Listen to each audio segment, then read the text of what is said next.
آج کل زیادہ تر تبصرے بسم اللہ الرحمن الرحیم آج کل زیادہ تر تبصرے نواز شریف کے پاکستان آنے یا نہ آنے پر ہو رہے ہیں۔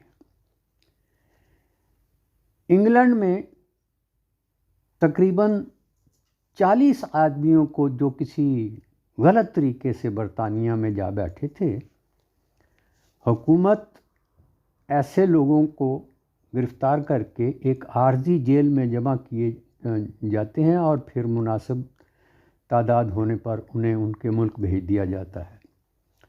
نواز شریف کا برطانیہ میں داخلہ اور قیام بھی غیر قانونی ہے۔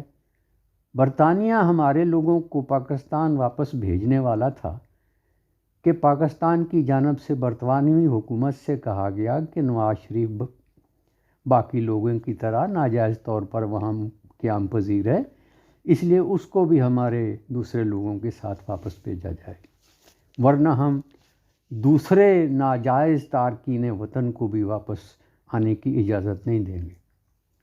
برطانوی حکومت مشکل میں پڑ گئی ہے کہ اس مسئلہ کا کیا حل ہو سکتا ہے۔ بین الاقوامی قوانین بھی 4 سال سے زیادہ سزا پانے والوں کو واپس بھیجنے کا تقاضا کرتے ہیں۔ برطانیہ کو بدنامی کا بھی ڈر ہے کہ وہ بین الاقوامی قوانین کی پابندی نہیں کر رہا بلکہ منی لانڈرنگ کی حوصلہ افزائی کر رہا ہے۔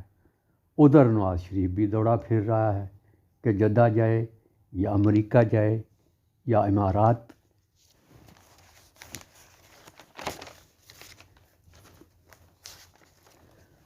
وہ ویسے بھی کافی کمزور نظر آتا ہے، اگرچہ یہ کمزوری اس کے قابو میں رہتی ہے۔ کبھی یوں لگتا ہے کہ مرنے ہی والا ہے اور دوسرے دن وہ بڑے ہوٹلوں میں اجلاس کی صدارت کرتا دکھائی دیتا ہے۔ یہ شخص بڑا بزدل بھی ہے اور بے ایمان بھی، سب کو بیوقوف بنا کر گیدڑ کی طرح ملک سے بھاگا ہے، اور اب اس کا اور شیکسپیئر کے ہیملیٹ کا مسئلہ ایک سا ہی دکھائی دیتا ہے، ٹو بی اور not to be, that is the question. He is thinking of suicide but is reluctant to do so. خودکشی کرنا تو چاہتا ہے مگر ہچکچا رہا ہے۔ وہ اندازہ نہیں لگا پا رہا کہ اگر اس نے خودکشی کی تو مرنے کے بعد اس کی کیا حالت ہوگی۔ کیا وہ حالت یہاں والی حالت سے بھی بری تو نہیں ہوگی؟ خدا پر ایمان کھو دینے کے بعد انسان اس طرح ہی بے سہارا ہو جاتا ہے۔ اس شخص نے اور اس کے کنبے نے پاکستان کو بے دردی سے لوٹا ہے۔ اب اس چوہے کی طرح ہے جو بلی سے بچنے کے لیے کبھی ادھر کبھی ادھر دوڑا پھرتا ہے۔ ملک واپس آئے تو جیل اور مقدمے نظر آتے ہیں، نہ آنے کا سوچے تو منزل کا تعین دشوار ہے۔ حالت کچھ یوں ہے، مرتا ہوں آرزو میں مرنے کی، موت آتی ہے پر نہیں آتی۔ تاجر ہے نا، لوٹا ہوا مال واپس کرنے پر بھی تیار نہیں ہے، اور جیل کا خوف بھی جان نہیں چھوڑ رہا۔ بڑی عبرتناک صورتحال ہے۔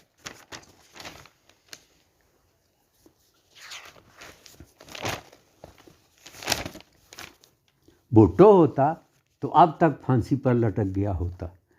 بھٹو کی وجہ سے ہی اس کا خاندان اب تک سندھ پر حکومت کر رہا ہے۔ اگرچہ سپریم کورٹ کہہ چکی ہے کہ سب سے نااہل اور رشوت خور صوبہ سندھ ہے۔ ذرا تصور کریں نواز شریف کے مرنے کے بعد اس کے کنبے کا کیا حال ہوگا، اور ملک میں یہ 3 دفعہ وزیر اعظم رہنے والا شخص کیا تاثر چھوڑ کر جائے گا۔ مگر اس طرح کنبہ بھی ڈھیٹ اور بے ایمان ہے، مگر اس کا کنبہ بھی ڈھیٹ اور جھوٹا ہے اور بے ایمان ہے۔ نواز شریف پر تو یہاں اس دنیا میں لعنتیں برس رہی ہیں، تو موت کے بعد اس قوم کے چور کا کیا بنے گا؟ اس کا تو انگلینڈ میں قیام بھی انتہائی ذلیل کن ہے۔ جب کوئی پاکستانی اسے دیکھتا ہے تو یہ ان کی گالیاں سنتا ہے اور گردن لٹکا کر گزر جاتا ہے۔ یہ وہی گردن ہے جس میں سریا پڑا ہوا تھا اور یہ فرعون بنا ہوا تھا۔ اللہ بڑا بے نیاز ہے، عزت اور ذلت وہی دیتا ہے، مگر یہ سب لینے والے کے اختیار میں ہے کہ وہ اپنے لیے کون سا راستہ منتخب کرتا ہے۔ پاکستان زندہ باد، عمران زندہ باد۔ آج سے 2-2.5 سال پہلے کوئی تصور بھی نہیں کر سکتا تھا کہ شریف خاندان، آصف زرداری خاندان اور اب فضل الرحمان خاندان اس حال کو پہنچیں گے۔ اگرچہ عمران خان کو یقین تھا کہ ان سب لٹیروں کا ایک ہی حال ہوگا، یہ سب جیل میں ہوں گے۔ سچا اور ایماندار شخص اللہ کے بڑا قریب ہوتا ہے، بہت سی باتوں کو وقت سے پہلے ہی جان جاتا ہے۔